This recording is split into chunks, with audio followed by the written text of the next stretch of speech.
اهلا بيكم. النهارده هنعمل فيلم جامد جدا اسمه ذا كيرز، وقبل ما نبدا ما ننساش نصلي على النبي ونعمل لايك ونشترك في القناه عشان توصلكم كل الفيديوهات الجديده. بيبدا الفيلم وبنشوف راجل راجع لبيته وبيلاقي ان أكرة الباب متبهدله بشكل غريب وان في علامات لشخص كان بيتحرك في الاوضه، وبيفتكر الراجل ان كان موجود حرامي في البيت، بس لما بيروح في اتجاه الشباك عشان يتاكد فجاه بيظهر وراه شخص غامض ومخيف، وبيحس الراجل ان في حاجه غلط وبيلف وبيضرب الراجل الغامض اللي وراه، لكن هو مش بيحس بحاجه وبيعمل الراجل الغامض هجوم مضاد، وبيكون هو قوي جدا وبيقدر يوقع الراجل بكل سهوله وبيعضه من رقبته، وبتطلع اكياس من الصديد على رقبه الشخص اللي اتعرض للعض وبيموت في الحال. لكن الراجل الغامض مش بيمشي وبيبدا جسمه كله يتفكك وبيتحول في الاخر لجثه متعفنه، وبعدها بشويه بيجي بلاغ للشرطه وبتروح عشان تحقق في مكان الحادثه. لكن الغريب ان القاتل اللي كان في مكان الحادثه واضح ان هو مات من 2.5 شهور، لكن الجثه رجعت للحياه عشان تقتل الناس، وده خلى الضباط يخافوا ويعرقوا جامد جدا وبيسالوا ازاي رجع للحياه من تاني وليه قتل الراجل ده، وما بيكونوش عارفين ايه السبب. وفجاه بتيجي مكالمه لجين هي اللي كانت بتعمل مقابله على الهوا من راجل غامض وبيقول ان هو القاتل الحقيقي، وحدد مقابله لايف معاها بكره الساعه 2:30 مساء في مكان معين. ولما بتسمع الشرطه الاخبار دي بيقرروا انهم ما يفوتوش الفرصه، وعشان كده ويحاولوا انهم يقبضوا على القاتل. وتحت قياده سيونج جون صاحب جين كون الشرطه عدد كبير جدا من ضباط الشرطه، وفي موقع المقابله بيستعدوا انهم يعتقلوا القاتل. وتاني يوم بيجي القاتل زي ما هو متوقع، لكن بعد فتره قليله بتبدا المقابله وبيجاوب الراجل على كل الاسئله اللي بتسالها جين من غير ما تبعد عنهم. ومش بس كده، ده بيكشف عن اسمه وبطاقه هويته، وبيقول ان هو كان عامل تعويذه وبيتلاعب بالجثث وانه عمل جريمه قتل في الليله اللي فاتت. ومش بتصدق جين الشيء السخيف اللي زي ده ان هو بيتلاعب بالجثث عشان يقتل، لكن الراجل بيقول لها ان هو قريب هتصدق كده، وان الغرض من المقابله ان هو يدي تحذير اخير، لان في الايام القليله اللي جايه هينفذ 3 جرائم قتل تانيين، وبيدي تفاصيل عن الاماكن والاوقات والاشخاص اللي هيقتلهم. وبيكونوا كلهم مديرين تنفيذيين لشركه واحده اسمها سيشي للادويه، وبالتحديد المدير مين سوب والمدير التنفيذي سانج ان ورئيس مجلس الاداره سونج ال. وبتكون في طريقه واحده لان ده ما يحصلش، وهو ان سونج ال يقدم اعتذار علني وانه هيسيب جين هي تحكم اذا كان حقيقي ولا لا، ويتم بثه مباشر على الشبكه بالكامل. وبمجرد ان بيقول كلامه وبيخلص بيسحب خنجر من هدومه وبيحتجز جين هي رهينه وبيحاول يستغل الفرصه ويغادر المكان. ولما بيوصلوا لطرقه الدور الاول بتشوف جين علامه على دراع الراجل، وبعد كده بيحصل له نفس اللي حصل للقاتل في الاول، وبيبدا جسمه يتاكل بالراحه وبيتحول لجثه. وبيعرفوا ان هو كان مجرد لعبه وبيتم التلاعب بيها، وبيسالوا نفسهم هو ايه اصل التعويذه الغريبه دي وليه بيستهدف الشخص ده مديرين شركه الادويه. وبناء على السؤالين دول بتفتح الشرطه بسرعه تحقيق. اولا بيعرفوا ان التعويذه اللي ممكن تتلعب بالجثث كانت من انواع السحر الشرير، وان من العلامات الفريده والكتابه الاندونيسيه على الجثه في السحر ده جه من اندونيسيا، وبيكون عباره عن الاوساخ اللي قريبه من الجثه مع الدم المرمي، وممكن انهم يتلاعبوا بالجثه. في الوقت ده سيونج بيقود رجاله الاداره العليا لشركه سوشي عشان يعرف سبب انتقام القاتل من الشركه. وبيكون من ساعه ما تقاعد رئيس مجلس الاداره سونج من الشركه وبقت بنته مي يونج هي رئيس مجلس الاداره دلوقتي، ومع ذلك من خلال الاستجواب ما بيحصلوش على اي ادله مفيده. لكن الراجل اللي اتقتل في الاول كان برضه باحث في شركتهم، ومن الواضح كده ان القاتل ده عنده هدف، لكنه مش هيستهدف شركه سيوشي من غير سبب، وان اكيد الشركه بتخبي سر مجهول. وبيكون واضح انهم لما بيحققوا في الموضوع بيتصدموا لما بتعرف الشرطه ان الشركه كانت بتستخدم اجسام السجناء في تجارب اكلينيكيه، والتجارب دي غير انسانيه عشان يطوروا ادويه جديده وعشان يقدروا يكسبوا تعويضات كتيره. بيتجند للشركه اكتر من 100 سجين عشان يجربوا عليهم بحجه ان هو عمل جزئي، لكن بيموتوا كلهم بعد التجارب. ومع اقتراب ميعاد القتل بتعمل الشرطه عدد من القوات الخاصه في مبنى الشركه عشان يحاولوا يحموا الناس المهددين، وبيفتكروا كده انهم بقوا في امان. لكن لما بيقرب الوقت بتبدا عمليات القتل فعلا زي ما كان متخطط لها بالظبط. وبتكون جين بتعمل بث من الدور الارضي وبتشوف زومبي لابس لبس رمادي غريب وبيظهر قدامها مباشره. بعد كده بيتجمع زومبي اكتر بنفس الزي في الساحه في الدور الارضي، وبيكونوا كلهم ماتوا في التجربه وتم التلاعب بيهم من القاتل للانتقام، وهدفهم الوحيد هو قتل القايمه. وبيكون اول واحد هو مين سو، وبتشوف القوات الخاصه ده وبتبدا تشدد موقفها وبتظهر العلامات على ايدهم، وبيبدا جيش الزومبي في التحرك. وكانوا مركزين وشايفين ومستهدفين بس هدفهم، متجاهلين المدنيين والقوات المسلحه. وفي لحظه بيخترقوا الدفاعات وبيدخلوا المبنى زي الموجه. وفي الدور الاول بيكون مين سوب واقف وبيتصدم لما بيشوف المشهد، وما بيكونش قدام الشرطه حل غير انهم يضربوا نار عشان يوقفوهم. لكن الرصاص بيجي في الزومبي وما بيتاثروش بيه، لكن بيقعوا على الارض وبيقوموا تاني وبيجروا في اتجاه السلم. ما بتقدرش الشرطه انها تعمل اي حاجة، وكل اللي بيعملوه انهم بيقفلوا نور المبنى عشان يقدروا يوقفوا الزومبي، وبيحاولوا كمان انهم يهربوا مين سوب من اسانسير الهروب. لكن في اللحظة دي بتتقفل ابواب الاسانسير وبيكون الزومبي فعلا قدامه، وبتكون سرعته عالية جدا لانهم طلعوا الادوار كلها جري. وبيشوف الزومبي مين سوب وهو بيهرب من المبنى، وبيكون عندهم طريقة مباشرة واسرع عشان ينزلوا للدور الارضي، وبيبداوا انهم ينطوا واحد ورا تاني وما بيتأثروش، وبيقوموا بسرعة. وبعد شوية بيكون وصل المدير التنفيذي مع البوليس للجراج تحت الارض، وبيندفع الزومبي وبيخرجوا من بير السلم. وفي اللحظة الحرجة دي بتركب جين عربيتها وبتخبطهم عشان تقدر تهرب، لكن اللي ما توقعتهوش ان الزومبي كمان بيقدروا يسوقوا وبيركبوا عربيات، وبيبداوا انهم يعملوا مطاردة شرسة على الطريق السريع، وبيستخدموا الزومبي الانتحار في محاولة انهم يوقفوهم. بس بيكونوا محظوظين لان مهارات سونج جون في السواقة رائعة جدا، وبيدخل نفق. لكن بيستخدم الزومبي تكنيك ان هو يطوقوا الطريق مباشرة في نص الطريق ويوقفوا سونج جون، وبيخرج الزومبي من العربية وبيبداوا انهم يهاجموا العربية، وبيهاجموها بسرعة وبيتحطم الازاز اللي قدام. بكل ده بسبب هجوم الزومبي العنيف، وبينتهز الزومبي الفرصة عشان يكسروا الشباك ويدخلوا العربية. وبيبدأ سونج جون ان هو يضرب نار، لكن ما بيعرفوش يتخلصوا منهم. وبعد مقاومة كتير بتقدر عربية سونج جون انها تتخلص من عدد كبير من الزومبي، لكن الشخص الوحيد اللي بيتبقى بيهاجم هو السواق. وبعد كده بيخرجوا من النفق، بس بيتوقف السواق لانه اتصاب بالفيروس، وبيتجمع الزومبي حواليهم تاني. وطبعا عشان ينفذوا خطة القاتل بيكونوا عايزين بس يقتلوا مين سوب، وبيقدروا انهم يسحبوه من العربية وبيقتلوه. وبعد ما بيخلصوا عليه بيبصوا للمدير التنفيذي سانج آن زي ما يكونوا بيقولوا له ان انت الهدف التاني. وبعدها بيتلاشى الزومبي من المكان وبيقعوا على ركابهم في مكانهم. وفي عملية القتال ضد الزومبي بيتم القبض على سونج جون من الزومبي وبيصيبوه، لكن ما بتكونش العدوى خطيرة بشكل كبير. في المستشفى بيقدر يتلقى علاج بعد الحادثة، وبيكون سانج آن عارف ان هو اللي جاي، وعشان كده بيقرب من سونج إل رئيس مجلس الإدارة على امل ان هو يعتذر تنفيذا لكلام القاتل. لكن سونج إل بيرفض ده لان دي اساس مستقبل الشركة. لكن لما بيشوف سانج آن اللي خايف بيقول انه هيناقش الموضوع مع بنته مي، وما بيكونش قدام سانج حل غير انه يمشي. ولما بيوصل للباب بيقابل مي اللي رجعت تاني، وفي اللحظة دي بيفهم سانج آن ان الشركة بقت تحت سيطرتها هي مش سيطرة ابوها. وبيكون تم التخطيط للتجربة السريرية من قبل مي فعلا عشان يقدروا يكسبوا فلوس اكتر. وبتكون الشرطة لسه بتدور على القاتل الحقيقي، لكن المرة دي بيقدم السجين دليل، وبيقول ان بعد وفاة الاشخاص المصابين قرب منه راجل اندونيسي كبير وقال له ان بنته اختفت، وده بعد ما اشتغلت في الشركة بدوام جزئي. وبعد كده بيكون السجين مسؤول عن تجنيد الاشخاص، وبيكونوا متحددين بس اللي بيحصل له بعدها ما بيكونش واضح. عشان كده بيديله السجين رقم الشخص اللي بيتعامل معاه في الشركة، وبعد كده بيختفي الشخص ده مع 100 جثة. وحسب التحقيقات بيكون واضح ان الرجل الاندونيسي العجوز هو اللي عمل كده، وانهم لازم يلاقوه عشان ينهوا ده كله. في الوقت ده بيروح لهم سانج آن وبيعترف بكل اللي يعرفه عشان حياته. وواضح ان التجربة ما بتكونش لإنشاء دواء جديد عشان ينقذ الارواح، لكن ده عشان بحث بايوكيميائي لقتل الناس، وده اللي حصل فعلا بشكل مش متوقع. وبيسلم سانج آن قائمة المجرمين على امل ان الشرطة تنهيها قريب. وبعد وقت قصير من مشيان سانج آن بتفكر جين فجأة في المشكلة، لان التعويذة دي بتحتاج تربة من مكان الموت. بيكونوا المجرمين دول ماتوا في المعهد السابق للشركة، عشان كده بيكون الرجل الاندونيسي الكبير اكيد موجود هناك. وبالتفكير ده بينطلق فريق البحث، وبسبب الحادثة دي بيكون تم التخلي عن المعهد لفترة طويلة. وبعد بحث شديد ودقيق بيلاقوا مشهد غريب في أوضة كانت حيطان الأوضة دي متغطية بأنماط مختلفة بشكل مخيف، وهل ده ممكن يكون مرتبط بالتلاعب بالجثث؟ ولما بيكونوا الاتنين بيتسألوا بيسمعوا فجأة دوشة مش عادية وبيجروا للصوت، لكن وهم ماشيين بتكتشف جين ان في حاجة غلط. ومع ذلك ما بيخلص الأمر هنا، وبيكون في زومبي بيتبعوهم وبيهرب الاتنين بعيد، لكن الزومبي بيكون سريع جدا وبيضرب الزومبي يونج سو وبيمسك التاني في رقبة جين. وفي اللحظة الأخيرة بيجي شخص جري وبينقذها، وبتكون بنت أخت جين اسمها سو، واللي زي الراجل العجوز من أندونيسيا، وبتكون مدرسة لكن برضه بتطارد الأرواح. عشان كده راحت اليابان عشان تطردها، وإن هي فضلت في اليابان لمدة 2.5 لكن ما نجحتش، فراحت لمعبد في الصين وبيتم توجيهها من راهب كبير، وما بتلاقيش طريقة برضه لطردهم، بس بتكون اتعلمت إنها تتلعب بالأرواح الشريرة وعن طريق الغلط بتبقى مدققة في تعويذ. ولما حست إن أختها في خطر جت عشان تنقذها، وبتلمس جين خدود الزومبي، فبيبدأ جسمه في الالتفاف، ولأن الزومبي بيكون وراه بيبدأوا هما التلاتة يهربوا. وقبل ما يمسكهم الزومبي بيستخبوا في المختبر، وبتخرج جين فراشة خاصة وليها وش هادي ترسم نقشة على الأرض في ثواني، وبتستخدم صوابعها اللي متغرقة بالدم وتضغط على الأرض وبيظهر جدار مخفي. لكن يونج سو اللي بيكون بيقاوم الزومبي بيكونش عنده وقت للدخول، ولما بيلاقي الزومبي كانوا هيخترقوا الباب بيستخبى تحت الترابيزة، وبيجي الزومبي بيلاقوش الأختين، لكن بيلاقوا يونج سو، وبتغامر جين وبتخرج عشان تنقذه. وعلى الرغم من ان هي قويه لكن بيكون هم عددهم كبير، وبيمسكها واحد منهم وبيحاول يونج سو انه يساعد لكن بيضربه، فبتدخل جين وبتخبط الزومبي وبيقع. تنتهز جين الفرصه عشان تلمس خد الزومبي وتستخدم نفس الطريقه تاني عشان تقدر تنهي اخر واحد، وبيهربوا الثلاثه من المعهد. وتاني يوم بيختار سانج آن اللي كان تحت ضغط كبير انه ينتحر، وبيوافق سونج إل انه يقدم الاعتذار العلني، لكن هو ما بيكونش صادق وبيكون مجرد اعتذار روتيني بيتم رفضه، لان ده مش هيوقف القتل، هيخلي القاتل غضبان اكتر. وفي الوقت ده الضباط في مركز الشرطه بعد التحقيق في قائمه المجرمين بيلاقوا اخيرا بنت الراجل الاندونيسي، وبيبعت على طول المعلومات لجين اللي كانت بتعتذر على الهوا. ولما بتلاقي جين الرساله بتتاثر لان البنت دي كانت المساعده بتاعتها، وانه قبل ايام قليله عملت جين مقابله مع البنت اللي اتلاعب بيها الراجل من اندونيسيا وبقت المساعده بتاعتها. ومن ناحيه تانية بتكون الشرطه بتدخل المعهد وبتدور على مخبأ الراجل العجوز، وبمساعده سو بيقلع الراجل الكبير هدومه وبيتلاعب ببنته عشان يقدر يستجوب جين، وبغض النظر عن اعتذار سونج أول اللي مش صادق واللي بيخلي الراجل يغضب زياده، بتشتغل الانوار في الاستوديو تطفي، وبيتلاعب بجسم بنته وبيروح لسونج إل وبيحاول الباقي يمنعوه، لكن الراجل بيكون مصر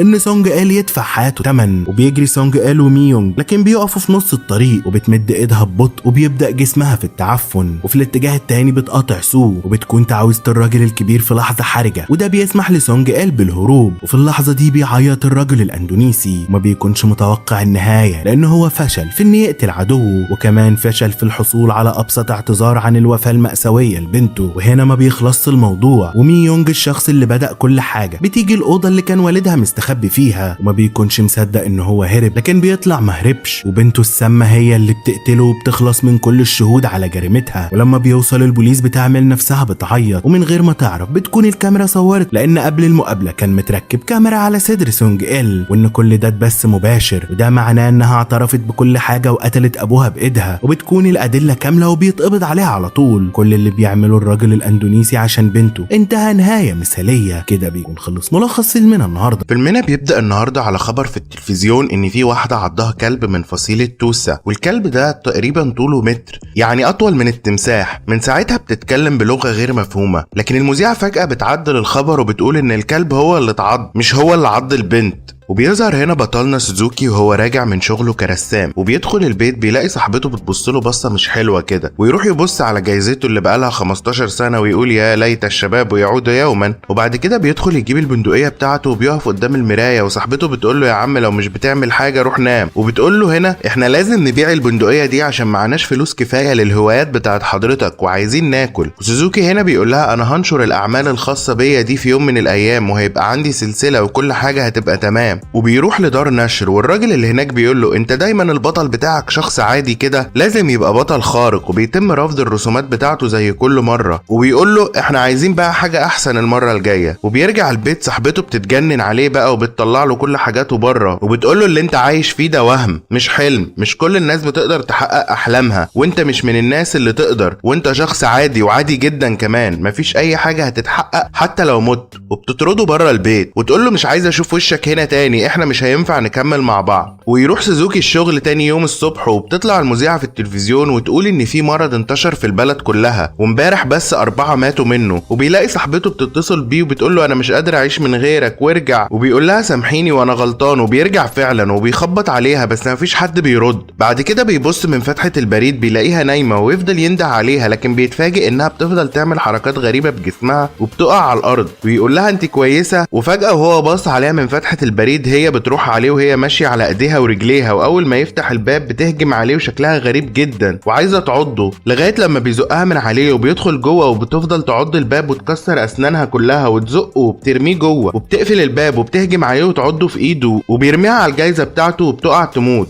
وبيجري سوزوكي بسرعة بره البيت ويلاقي واحدة ماشية في الشارع وايدها كلها دم وطيارات كتيرة في السماء، تقريبا كده الناس كلها بتهرب من البلد. ويرجع الشغل تاني يلاقي صاحبه ماسك عصاية والبنت اللي معاهم مقتولة في الارض، وصاحب الشغل واخد له سكينة في صدره، وبيكلمهم ان هم لسه ما خلصوش الشغل بتاعهم والميعاد قرب. وبيضربوا صاحب سوزوكي على وشه بقى عايز يترد على البارد يا معلم، بس ولا كأنه حصل له حاجة، ولسه ماشي ورايح ناحية صاحب سوزوكي وبيضربه بالعصاية اللي معاه، ويقول له زي ما بيقول الانترنت لازم نضربهم على دماغهم كويس عشان يموتوا. وشكل الموضوع شخصي شويه، وبيكمل صاحب سوزوكي ضرب في المدير ويقول له انا عايزك تجرب، تعالى ما تخافش. يقول له هو ايه اللي بيحصل في الدنيا دي؟ انا لو عرفت هيبقى ده حالي. ويقول له طيب انت تعرضت للعض؟ يقول له هو انا لو اتعضيت ايه اللي بيحصل؟ يقول له صاحبه انك لو تعضيت العدوى بتتنقل ليك. ويكمل ضرب في المدير ويقول له ان انا المدير عضني. واول ما جاله احساس ان هو هيتحول بيمسك سلاح وبيقتل بيه نفسه وبيقول انا مش هتحول. وبتدخل بنت عليهم زومبي برضه. سوزوكي يقول كفايه كده وبيطلع يجري، وبيلاقي الناس في الشارع بتجري وبتعض في بعض وبيقعد يجري منهم. وفجاه بتظهر ناس كتيره قوي، واول ما بيشوفهم بيطلع يصرخ وبيكمل جري. والعربيات بتخبط في بعض وبتحصل حوادث غريبه جدا، والعربيات بتموت الناس. سوزوكي بيروح لتاكسي ويقول له افتح لي بسرعه. بتيجي من وراه بنت وتستخبى فيه، وهنا بيجيله تخيل ان هو بيطلع بندقيه وبيضرب الراجل، لكن بيصحى من تخيلاته دي على راجل لابس بدله بيركب التاكسي. وسوزوكي والبنت بيدخلوا معاه وبيمشي التاكسي، وبيتفاجئ سوزوكي ان الراجل اللي راكب معاه ده حد عضه، وبيتحول هو وراكب معاهم ويعض ايده السواق وبيهجم على سوزوكي والسواق ويفتح الباب، بس الراجل بيمسك في رجل سوزوكي ويتسحل على الارض لغايه لما سوزوكي بيضربه برجله والعربيه بتدوس عليه. وبيبدا السواق الهمام بتاعنا ان هو كمان يتحول وبيدوس باخر رجله على البنزين وبيفضل دايس عليه ومش باصص على الطريق، وكمان عايز يعض حد فيهم. وسوزوكي بيقول للبنت تلبس حزام الامان وهو كمان بيلبسه لغايه لما العربيه بتتقلب 100 مره. فوق سوزوكي يلاقي نفسه لسه في العربيه فبينزل منها والبنت بتنزل معاه. يلاقوا العربيات كلها متخبطه في بعض والطريق واقف، وبيدخلوا على الانترنت عشان يعرفوا اسم الفيروس ده، وهو اسمه ZQN، وان الفيروس ده بيخش على الدماغ على طول وبيبوظها، واذا كنت في حته عاليه زي جبل فوجي الفيروس مش بيعيش وبيموت. وبيفصل الموبايل شحنه وبيتحركوا على طول عشان يشوفوا هيعملوا ايه ويجيبوا اكل ويقعدوا في حته كده عشان يريحوا شويه. البنت هنا بتقول له انت ليه ما استخدمتش السلاح اللي معاك؟ بيقول لها ان ده هيكون خرق للقوانين. بتبدا تعرفه على نفسها وبتقول له انا اسمي هيرومي، وبيقعدوا مع بعض لغايه لما بتطلع الشمس وهي لسه نايمه، ويبص على رقبتها وبيكتشف ان هي معضوضه، ويقوم بسرعه ويرفع السلاح في وشها وتقول له اللي عضني طفل صغير من يومين، انا تقريبا مصابه بالفيروس اقتلني. ويقول لها لا انت شكلك تمام وبقالك يومين ما حصلكيش حاجه، انا كمان اتعضيت بس انا تمام برضه. وهما ماشيين في الغابه تبدا تتحول، وبيسيبها سوزوكي ويجري بسرعه ويقابل واحد يقول له ساعدني، ويطلع برضه زومبي وبيهجم عليه، وتيجي هيرومي تنقذه منه وبياخدها سوزوكي ويمشي بيها لغايه لما بيلاقوا حته يقعدوا فيها وبياكلها سوزوكي بايده، وهي تقريبا ما تحولتش تحول كامل عشان كده هي كويسه معاه. وشكل الايام عماله بتمر لان دقن صاحبنا سوزوكي طلعت، ويحط هيرومي في عربيه ويمشي بيها لغايه لما بيوصل فندق ويروح محل هدوم في الفندق ده ويغير هدومه. بيلاقي زومبي هناك وبيهجم عليه لغايه لما بتيجي واحده وتضربه على راسه من ورا وتقول لسوزوكي انت مين؟ يقول لها انا سوزوكي ومحدش عضني انا كويس. وبتشوف العربيه اللي فيها هيرومي ويقول لها معلش اصل عندها مشاكل في النوم فبتنام في اي حته. وتيجي عليهم مجموعه تانية من الاشخاص العاديين اللي مش معضودين، بيقول لهم سوزوكي نفس الكلام اللي قاله للبنت، وبيلاقوا مجموعه من الزومبي بره وبيهجموا عليهم، وبيجري سوزوكي بسرعه وهو زائق العربيه اللي فيها هيرومي، وبيعرفوا يوصلوا المكان مستخبيين فيه ناس تانيين، وبيقفلوا عشان مفيش حد من الزومبي يخش عليهم، ويرحبوا بيه ويقولوا له اهلا بيك في المنطقه الامنه العاليه. سوزوكي بيقعد مع قائد المجموعه وبيقول له القائد احنا عايزين نروح نجيب اكل من مخزن الاكل وعايز البندقيه بتاعتك. سوزوكي يقول له ممنوع بسلطه القانون. يقول له القائد انا القانون هنا، لو ما اديتنيش السلاح ده انا هموت البنت اللي انت جايبها معاك دي. وفي اتنين عايزين يخشوا على البنت وتمنعهم، واحده تقول لهم احنا اتفقنا البنت مش هتتاذي، ويمسكوا في بعض وياخد بعضه سوزوكي ويجري بسرعه ويوصل لهيرومي وبيهددهم انهم يسيبوها يا اما هيضرب عليهم نار، وبيتلموا كلهم حواليه. ويورا القائد ده بيقول له سيب البندقيه يا اما هقتلها لك. تمسك هيرومي اللي ماسكينها وبتضربهم ويعرفوا كلهم ان هي مصابه، وبيضربها ايورا في راسها وبتقع هيرومي على الارض، وياخد بندقيه سوزوكي ويقعدوا يضربوا فيه، وبيتخانقوا معاه بعد كده على البندقيه وياخدوا من ايورا الخريطه ويسيبوا سوزوكي. وبيرجع يلاقي البنت اللي ساعدته وتودي له هيرومي تقول له السهم ما صابهاش في دماغها وهي كويسه وعندها نبض في ايدها. المصابين بالفيروس مش بيبقوا فيهم نبض، وبتتوقف الاجهزه الحيويه في جسمهم، وبتعرفه بنفسها وبتقول له انا اسمي يابوسان وانا كنت ممرضه وهربت من المستشفى، ويلا بينا بقى لو عايزين نهرب كلنا. وبيقول لها سوزوكي انا معيش سلاح وانا ما قدرتش ادوس على الزنات لما جات لي الفرصه، انا جبان لو اتقلبت الدنيا من حواليا هفضل جبان. ويروحوا كلهم يدوروا على مخزن الاكل وبيلاقوه اخيرا زي ما هو مرسوم في الخريطه، وبيبداوا يعبوا الشنط بتاعتهم كلها، ويهجم عليهم زومبي ويعض واحد فيهم، واللي معاه البندقيه بيضرب عليه نار لكن بيلاقي غيره داخلين عليه من بره، وبيفضلوا يضربوا فيهم وبيجروا وبيفضلوا يجروا ويضربوا كل اللي بيلاقوه في سكتهم، وفي منهم اللي بيقع وبيتعض. ويطلع اللي عامل فيهم الكمين ده ايورا عشان ما رضيوش يدوله السلاح، وبيسحبوا منه الصلاحيات وينط واحد من الزومبي على السطح وبيقدر يوصل للناس اللي فوق. وبيقتل في اي حد يشوفه قدامه، وبيستخبى سوزوكي في خزنة صغيرة عشان لو طلع هيتاكل، ويسمع على لاسلكي صوت الممرضة وان السطح كل اللي عليه ماتوا وكلهم اتحولوا لزومبي الا هي ومعاها هيرومي. ويقعد يتخيل سوزوكي ان كل ما بيطلع الزومبي يمسكوه ويموتوه، وكل موتة اوحش من التانية. خيال واسع قوي يا عم سوزوكي ده، لغاية لما بيستجمع قوته ويصرخ ويطلع يضرب في اي حد، بس هو اصلا ما بيلاقيش حد، وفجأة يهجم عليه زومبي ويحاول يعض سوزوكي، وبيضربه سوزوكي بالطفاية ويطمن على ايده، وبيطلع لابس ساعات كتيرة قوي في ايده الحمد لله ما تعضش، ويرد على اللاسلكي ويقول للممرضة انا جاي حالا وهنقذكم. يا رب يطلع كلامك صح يا عم سوزوكي وما تطلعش جبان. وبتمشي يا بوسان الممرضة وهي شايلة على ظهرها هيرومي، وبتروح الجراج وتلاقي يورا هناك وهما بيتكلموا، بتكتشف ان هو اتصاب، وبيظهر اخيرا سوزوكي وبيفجر له راسه، ويلاقي كام واحد عايشين لسه، ويجروا بسرعة مع بعض ووراهم زومبي لغاية لما بيلاقوا الزومبي حصروهم، وبيفضلوا يجروا بسرعة يخشوا على جنب كده، وتنده هيرومي على سوزوكي وتقول له انا مطمنة طول ما انت جنبي، وده بيشجع سوزوكي وبيسخنه كده، ويروح يضرب بالبندقية بتاعته على الزومبي، ويقوموا كلهم يهاجموا الزومبي ويضربوا فيهم، وبيهجموا الزومبي على سوزوكي بيوقعوه في الارض، بس بيعرف يتخلص منهم ويقوم على حيله، وبيفضل يضرب في الزومبي وناس كتير تقع، وفي ناس بتتعض من اللي كانوا معاه، وسوزوكي شغال يضرب رصاص عليهم لغاية لما بيقدر يخلص عليهم كلهم. وبعد كده واحد بيطلع له وللاسف الرصاص خلص منه، ويلاقي رصاصة واقعة ويجري بسرعة عشان يجيبها، والزومبي بيجري وراه ويطير في الهواء ويديله في دماغه سوزوكي ويوقعه على الارض، ويقوم الزومبي من الصرمة ده تاني على رجله والرصاص خلص، وبيجري عليهم وبيقابلوا سوزوكي وبيديله على دماغه بالبندقية يفرتكها له، وبياخدوا العربية وبيمشوا، وتقول له الممرضة ان اسمها الحقيقي تسوجومي، يا عم الاسم التاني كان اسهل، وبتقول له وانت اسمك ايه؟ يقول لها انا ممكن تناديني هيرو. يا عم الهيرو يا جامد. وكده بيخلص ملخصنا للنهارده. بدأ الفيلم مع جيرارد وبيكون بيقضي صباح لطيف مع عيلته وبيحب مراته وبناته، وبيحضر جيرارد الفطار لعيلته، وبيسأل بنته الصغيرة اللي اسمها كوني ايه اللي هي عايزاه في عيد ميلادها، وبيبص بطرف عينه على شاشة التلفزيون بيشوف الأخبار، وبيكون في تقرير بأن احتمال فرض أحكام عرفية على البلد، لكن جيرارد مش بياخد الموضوع بجد لأن ما بيكونش عنده أي فكرة عن نوع الكارثة اللي مستنية عيلته والعالم. وبعد الفطار بتروح العيلة عشان تدور على الهدية لكوني، لكن بيقفوا كتير في زحمة مرور، بس بيبسطوا نفسهم بأنهم يلعبوا الألعاب مع الأولاد. وفي الوقت ده بتطير حواليهم طيارة هليكوبتر عسكرية وبتذيع الأخبار الكوارث الطبيعية في العالم، لكن مفيش أي حاجة من دول بتحسس جيرارد بالخطر. لكن فجأة بيعدي ضابط على موتوسيكل من قدام عربيته بسرعة كبيرة وبيكسر المراية على عربيته، وبيخرج من عربيته وبيشوف ضباط شرطة كتير وبيبدأ يقلق. وفجأة هنا بيحصل انفجار كبير في آخر الشارع، وبيأمر الضابط جيرارد إنه يركب عربيته فورا. وبعدها بنشوف في الاتجاه التاني من الشارع بتيجي عربية كبيرة في اتجاه العربيات وبتدمر كل حاجة في طريقها، وفي ثواني المدينة كلها بتبقى في حالة فوضى. وبيقرر جيرارد إنه ياخد عيلته ويمشي بعيد عن الطريق الفاضي اللي عملته العربية، وفجأة بتتقلب العربية في نص طريق، وبيخاف جدا بنات جيرارد وبيستخبوا ورا الكراسي، وبيتشتت انتباه جيرارد وهو بيحاول يهديهم فبيخبط في عربية إسعاف.